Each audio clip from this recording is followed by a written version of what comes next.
You mentioned seduction there, the art of seduction. Why did you write a book about the topic of seduction? Seduction is a high form of power because you make people feel pleasure. You make them feel excited or interested in you, and then their resistance to your ideas slowly lowers, and you have the ability to influence them and to move them in the direction that you want. If you yell at them, like how we were talking about your child, and you tell them, do this, do that, they resent it, and for good reason. But if you're subtler, if you're more seductive in your approach, if you're more indirect, people will do what you want or go in your direction without ever even realizing it. So it was a sub-theme in the 48 Laws of Power. And so I was sort of interested in the psychology of that and why some people are good at it and some people are awkward about it. So when I finished the 48 Laws of Power, I thought this would be a natural segue, the next book. What are the qualities of a great seducer? Well, I like to distinguish between cold seducers and warm seducers. A cold seducer is something you don't want to be. That's the typical image that we might have of a male seducer, but even of a female seducer, like the great courtesans, etc., where they're just after money or the men are just after sex. That's not my ideal. My ideal is kind of a back and forth quality where it's not domination. It's sort of like a game that you're playing. It's like a mating game. It's like a courtship ritual where both people are kind of seducing each other. And so what makes for a great seducer is very simple. I can summarize it very simply. You are outer directed.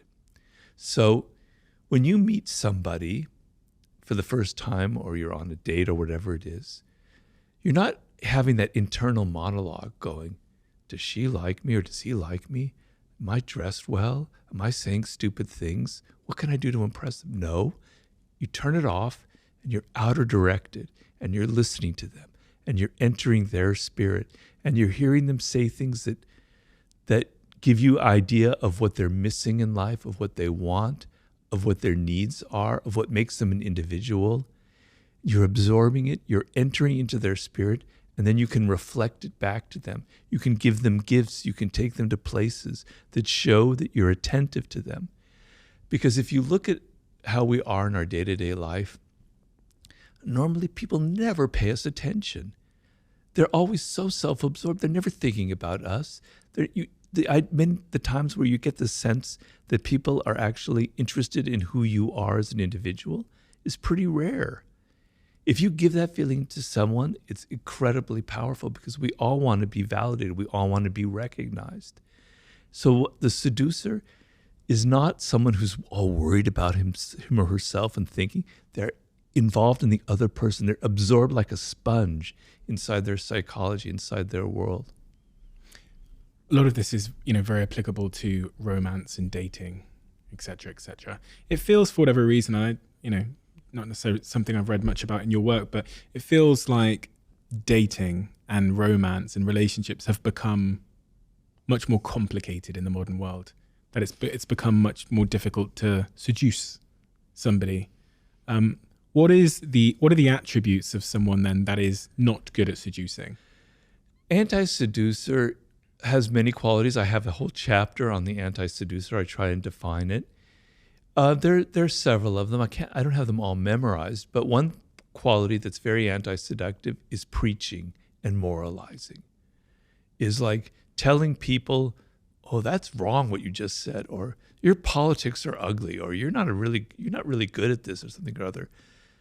Having a moral superiority, a sense of sanctimony in a realm which should be about pleasure, where should be that kind of equality, that kind of back and forth dynamic, where you're asserting your moral superiority, is deeply, deeply anti-seductive, the element of preaching to people. Not being generous, and I mean not just with money is important, but not being generous with your spirit, right? You want to be open, you want to give as much as you can to the other person of yourself, of your time, of your money, of your energy, etc. So being all kind of crimped and I don't want to give, I don't want to spend money, I want to take you to the cheap place to eat, I don't want to give you much time. is very, very anti-seductive. When you were talking a second ago about the person who goes on the date and they're thinking about themselves and what they, what their hair looks like or whatever else, that spoke to an insecure person. Is insecurity a seductive quality, or is it a anti-seductive quality? It is anti-seductive. Now, there is a part of weakness that is seductive. So I would say vulnerability is seductive, but insecurity is anti-seductive. And there's a big difference. Why does vulnerability draw people to you? Because the sense, so if I can define seduction in simple terms, most of the time we are closed to the influence of other people. Particularly now, we have these walls up because life is harsh. People are coming at us with their advertisements, with their pleas, with their wanting money, with this, that, and the other. And we've all learned to be very defensive, right? And seduction is an openness, is the opposite of that. And you felt it when you were a child towards your parents. You felt very vulnerable and open. And there was an element of your parents and how they treated you that was very much like a seduction, right? So seduction is about being open to the other person to the extent where you can even fall in love. You can fall under their spell. And the sense of letting go of your ego, letting go of your defensiveness, and letting another person enter your world is being seduced. It requires vulnerability. If you meet, the typical scenario is of a man who's not vulnerable at all. He's so powerful and in control and everything, has no vulnerabilities. It's frightening, for a woman. It could be very frightening. Like this, he's so strong, he's so invulnerable that there's something wrong about it. Maybe he's a serial killer. Maybe he's got skeletons in his closet. Something isn't right about that. What seduces you about a puppy, about a child, about an animal, is their vulnerability. It makes you want to hug them. It makes you want to help them, right? The sense which if you came upon a tiger that's there and they don't need that, well, that's not seductive. I mean, on your screen it is, but if they're there in your living room, that's not seductive. But that puppy is, right? Vulnerability, the sense that somebody needs protection or help, brings out qualities in us that we don't normally have that I think allow for seduction. So that is being vulnerable. That is, I can be influenced by that other person. I am open to their spirit, right? That's being vulnerable.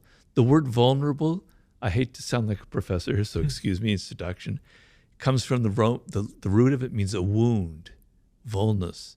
So you have a wound inside of you and you need healing. And the other person naturally wants to help you, right?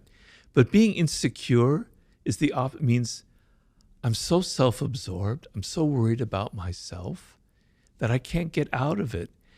And we've all had that experience. When you meet somebody and you can sense, you can smell their insecurity in them. I'm not judging them because we all have insecurities. It makes you feel insecure. It makes you feel a little bit awkward. Whereas if you meet someone who's not like that, who's confident, etc., it brings out that quality in you. So if you're on a date and there's someone you smell that kind of insecurity, it makes you awkward and insecure. It creates a kind of a problem. So that would be the difference between the two.